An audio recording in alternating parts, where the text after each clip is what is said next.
How do you identify self-limiting beliefs? And once you do, what are the steps to eliminate them as quickly as possible? Hello and welcome. I'm the real Charles Brown, your value, identity, and performance coach. And today we're talking about self-limiting beliefs.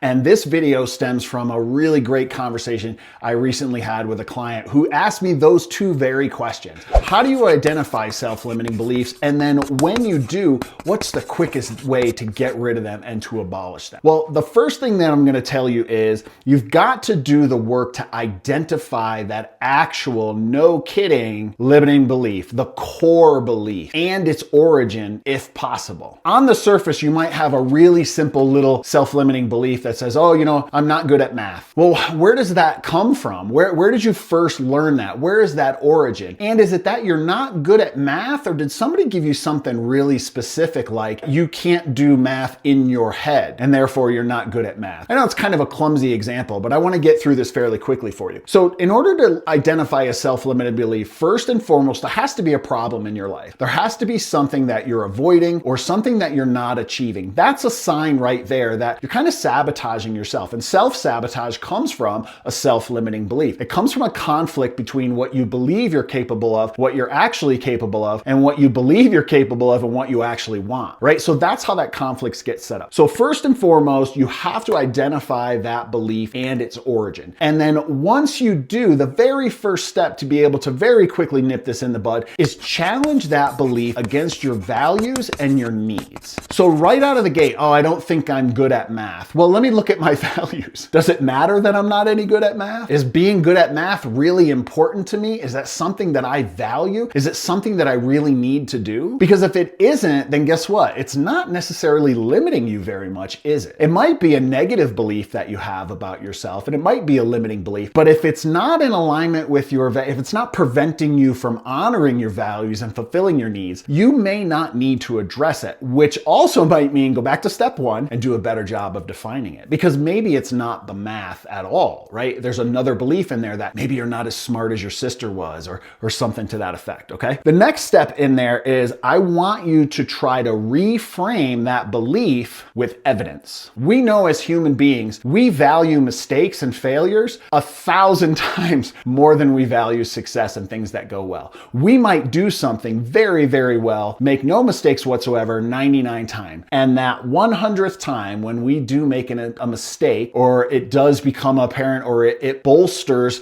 that bias that we had about ourselves, we say, oh, see, there you go. There's the evidence right there. Well, hang on a second. If you're going to start using evidence, you have to use all the evidence. So pull back a little bit, reflect on some of those things that made you feel that this belief is true, and look at the full body of evidence. Were there occasions where you were good at math? Were there occasions where that self-limiting belief was proved wrong? Are you overemphasizing the negative to retain that stereotype about yourself? Do a good job of trying to look at all the evidence. And then once you do have evidence, there's probably a really good chance that the evidence says you're actually not as bad at that as you think you are. You're actually not incompetent at that. You're actually not incapable of doing that thing. So what I want you to do now is take that belief and reframe it with that truth. And that truth comes from the evidence that you just had. And don't be afraid to phone a friend. Hey man, do you think I'm bad at math?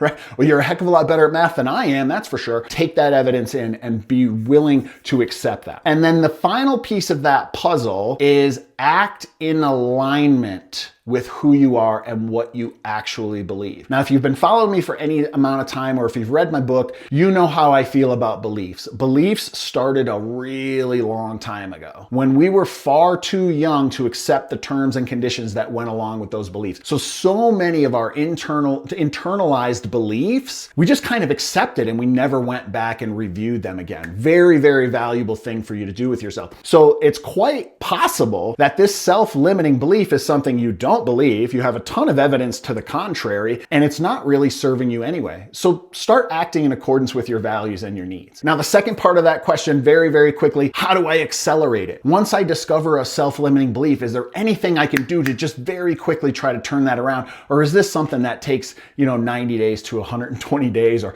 a year of my life, as some of these habit building gurus will tell you? What I will tell you is, if it's personal to you, you can turn this around very, very quickly. And if you take the steps that I described previously and really do the work on that, you can have an epiphany in that moment that completely abolishes that old belief. So no, I don't believe that there's a time limit on this, but there are some things that you can do to accelerate it. So first and foremost, I just kind of gave it away. Make it personal. Which math matters to you? Is it important that you do this type of math or this type of math? Is there anything about that? Now, this kind of, I'm not going to get into affirmations, but this is where people try to apply affirmations. And affirmations to me are a really, really weak attempt at trying to correct these types of things because they're very impersonal. So you have to make this restructuring and reassignment of a belief a very personal thing, okay? The next thing I would tell you, believe it or not, is engage in high performance challenges. Wow, that is a mouthful, and it's a really fancy way of saying find a nice, controlled, safe place for you to challenge this self-limiting belief. Go ahead, go online, take a math quiz, right? Am I smarter than a fifth grader? Let me learn some math. Let me go to YouTube. Let me ask a couple questions about some math that's always stumped me in the past.